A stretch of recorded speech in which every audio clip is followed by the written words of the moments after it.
This is the Bloody Disgusting Podcast Network. No.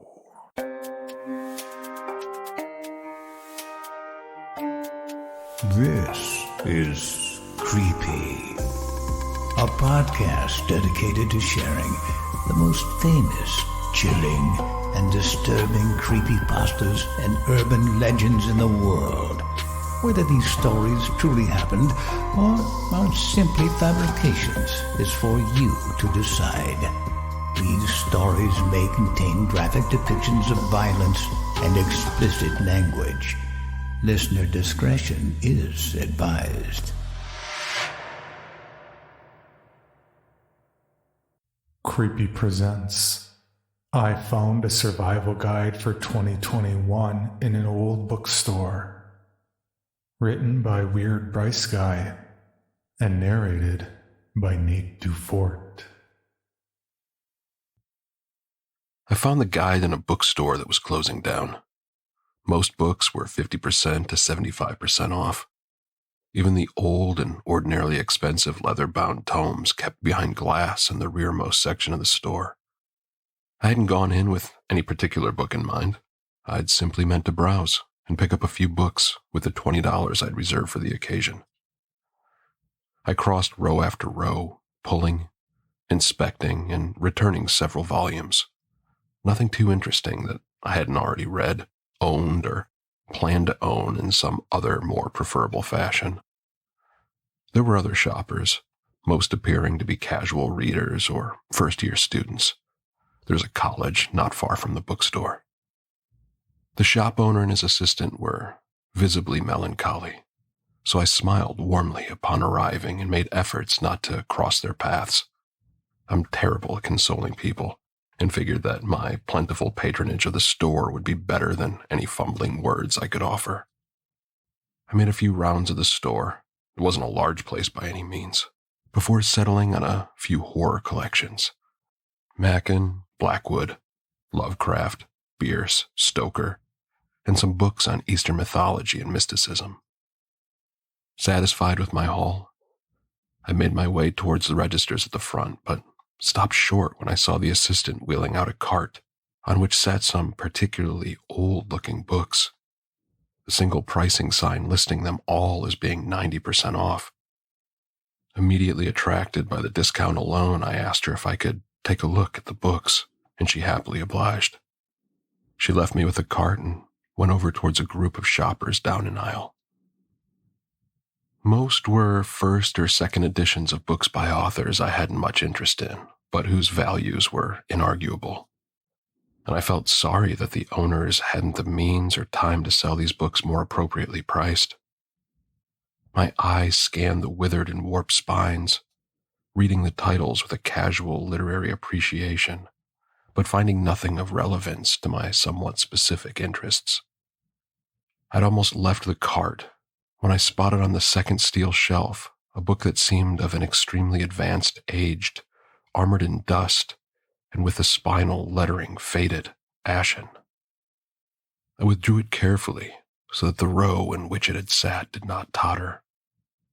The book was averagely sized, though oddly heavy, and as I'd initially observed, was of an age much older than its leather-bound companions. Upon brushing away the dust, I saw with no small shock that the title read, How to Survive the Harrowing of 2021. The lettering, once relieved of its ashen coating, glimmered faintly in gold, and was styled in a pseudo-cursive that flowed beautifully across the faded crimson cover. There were no other designs or markings on the book, front or back, only that bizarre title, whose message seemed an impossible thing, considering the book's obvious age.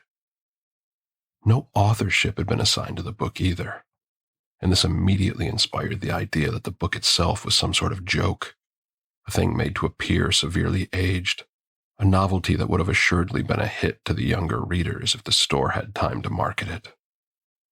I had no doubts that other copies sat in a box somewhere in the store, never to be sold as intended. I was about to open the book, where I expected to find fittingly contemporary messages of hope, faith, determination, and positive thinking, but phrased archaically, styled anachronistically. But before I could crack open that expertly aged guide, I felt a sudden sensation of foreboding, an ominous and vague prescience which not only stopped my hand, but removed it from the book's surface. Through no conscious thought of my own had I withdrawn my hand from the cover, and yet the compulsion had been immediate and incontestable. A fear mounted within me, swelling almost to the point of actual dread, and I considered unceremoniously tossing the book onto the cart and leaving. But some other impetus, equally powerful, impelled me to not only hold onto the book, but purchase it. I stood there for a while, and the baleful apprehension which had entered my mind faded away, and a curiosity, morbid, if not scholarly, took its place. I added the book to the bundle in my basket and took my haul to the front. Surprisingly, the sum amounted to only $17, and I happily allocated the change to the tip jar at the register. The owner thanked me gratefully, as if I'd thrown in double the amount I'd bought, and wished me a happy new year. I bid him the same farewell, and left the store pleasantly encumbered with new literature. It was a nice day, cold but not uncomfortably so, and sunlight fell plentifully upon the world. I decided to sit in a nearby coffee shop and read, rather than go home to my stuffy apartment to do the same. I walked down the sidewalk, contemplating which book to begin first. Looking back, I now think that I'd always planned on reading the strangest book first. That guide which I had believed to be a fake, a bookstore's joke. Perhaps if I'd read anything else, I might have avoided the horror which was born from the pages of that truly decrepit and sinister tome. I sat at a table nearest the windows for optimal sunlight, ordered a cup of Earl Grey tea, a freshly baked oatmeal cookie, just one, they were quite large, and laid the contents of my bag out onto the table. I went through the performance of considering each book, but my mind had already decided upon the 2021 survival guide.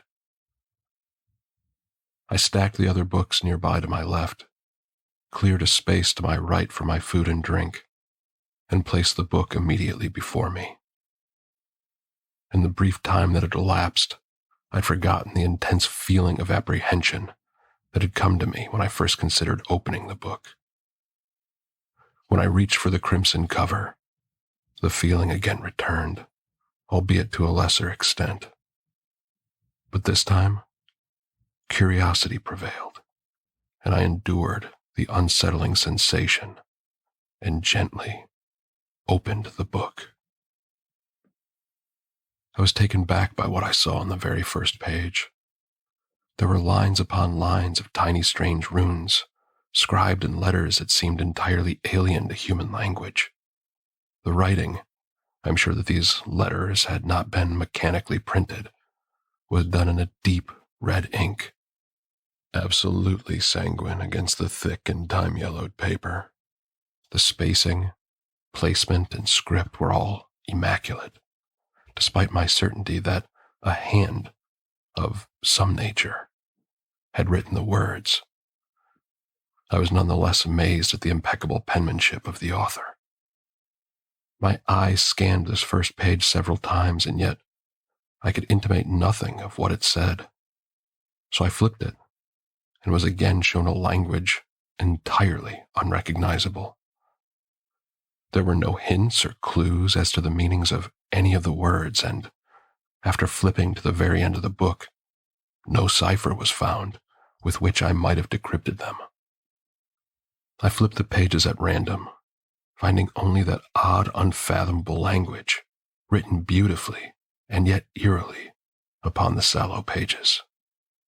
My order arrived and I set the book aside, not wanting to stain it, which, despite its age, was in a decent condition within. My fruitless scrutiny of its contents had changed my mind entirely in regards to its nature. I had abandoned my belief of its literary duplicity. There was no way that anyone, certainly not a small-scale bookstore owner, would have gone through the efforts necessary to create such a thing for the purpose of novelty. The language, though unreadable, seemed to be an inhumanly real one, in a way that is inexpressible. The color and feel of the pages were indistinguishable from the pages of other incredibly old books, and the smell was similarly genuine. I ate and drank, absorbed in thoughtlessness, thinking neither of the book nor its enigmatic language, but vexed by an undefinable impression imparted to me by the book. A similar sensation, though to a much less unnerving degree, might be the apprehension one feels as a child on the day in which school report cards are mailed. Confident that your grades aren't abysmal, but nonetheless fearing that some unforeseen or miscalculated grade still might appear and evoke the ire of your parents. I felt that I was for the moment safe, but that certain actions or certain knowledge to be obtained later would place me in the way of some terrible yet unforeseeable harm. Once I had finished my meal, I returned my attention to the book, this time determined to uncover some meaning or message from its previously inscrutable contents. Minutes passed. I finished my tea and ordered another, this time getting an infusion of lemongrass, citrus herbs, and ginger, among other things, and really scanned the pages. But my efforts were pointless. The pages yielded nothing to any interpretation I tried to force. I was about to give up when a woman entered the coffee shop and immediately passed by my table, which I had chosen due to its proximity to the front windows. She glanced down, and in my natural shyness, I had averted my gaze. My eyes fell upon the pages, and for a moment, a brief yet clarifying moment, I found some sense in the words. Nothing that I could really reproduce in my own thoughts and language, but there had been for a moment a glitter of readability. Instinctively, through an instinct I hadn't understood, my attention returned to the woman, who'd suddenly worn an expression of confusion, intermingled with intense interest. Meeting my eyes, she asked what I was reading, and I admitted that I wasn't exactly sure.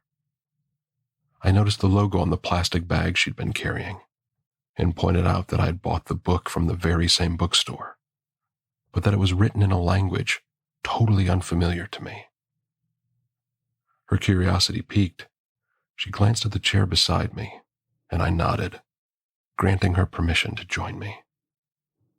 One of the cafe's staff came and took her order, and once that I was done, I slid the book towards her so that she could comfortably read it.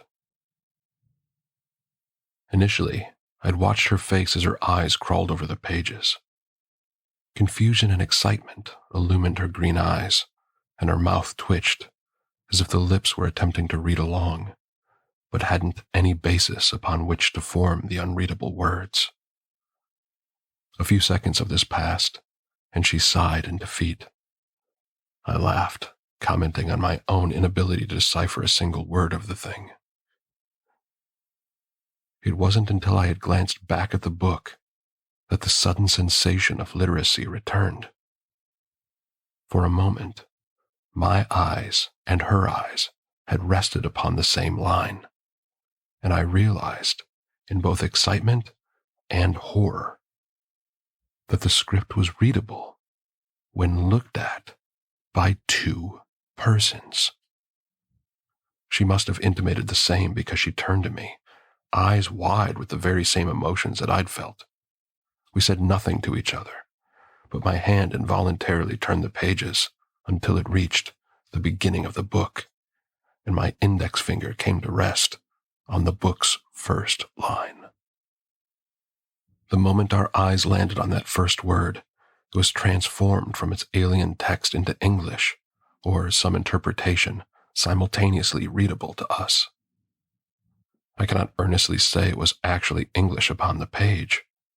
My mind reeled at the idea. The concept that the text was only readable by 2 readers, or by one in possession of 4, at least 4 eyes.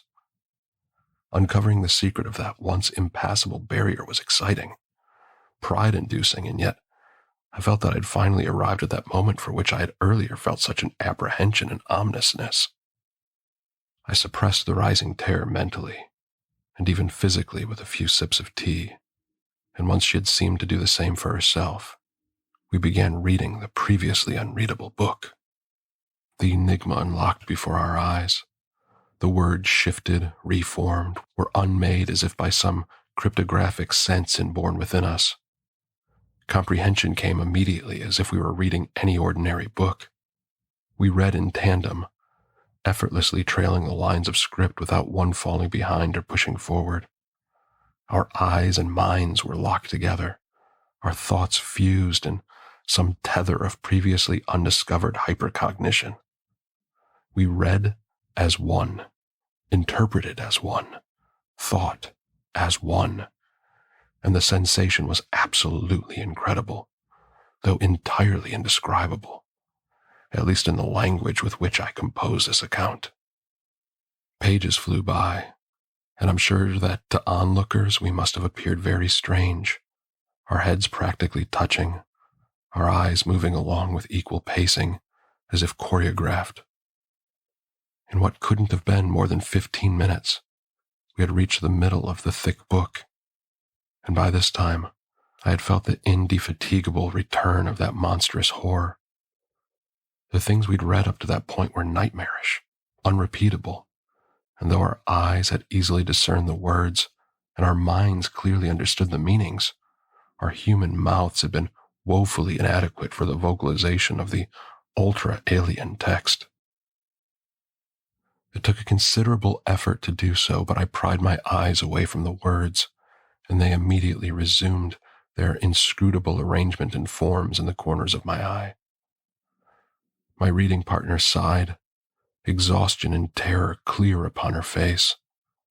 I glanced around, not really to see if we'd been watched, but just to keep my eyes away from the frightful book for a while. No one had seemed to notice our strange captivation. I turned to her and saw that tears had begun to form in her eyes. I felt a similar deluge swelling within the ducts of my own, but tried to keep them at bay, if only to appear comfortably composed to her. The things we had read, the things the book had foretold, were appalling, things no human being, regardless of how black-hearted, would ever wish upon the species to which he belonged, the only world he knew to be home. And there was still another half to read through. She looked at the book, then to me, her eyes clouded with tears, the once vibrant light dimmed by a potent, insuppressible terror. Despite my own feelings, I wanted, almost yearned to continue on, to read the rest of that darkly prescient tome. But with each page, the horror detailed therein had grown, worsened, and I knew the trend would continue with each subsequent page. Conceding to her unspoken plea, I closed the book and set it on a table beside me. She smiled and nodded to me with a gratitude that was almost spiritual in fervency. Together, in silence, we finished our tea, both of our minds struggling to reconcile the abysmal predictions of that baleful book with the relative normalcy of our present world. In a testimony to the weird unreality or the chilling hyper-reality of the event, I discerned a sliver of crimson light from the book.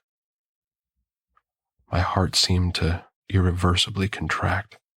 My chest felt tight and hot as I realized that the glowing line was a supernatural bookmark, keeping the place where we'd left off. I did not point this out to my partner, who had regained a bit of her composure and sanity.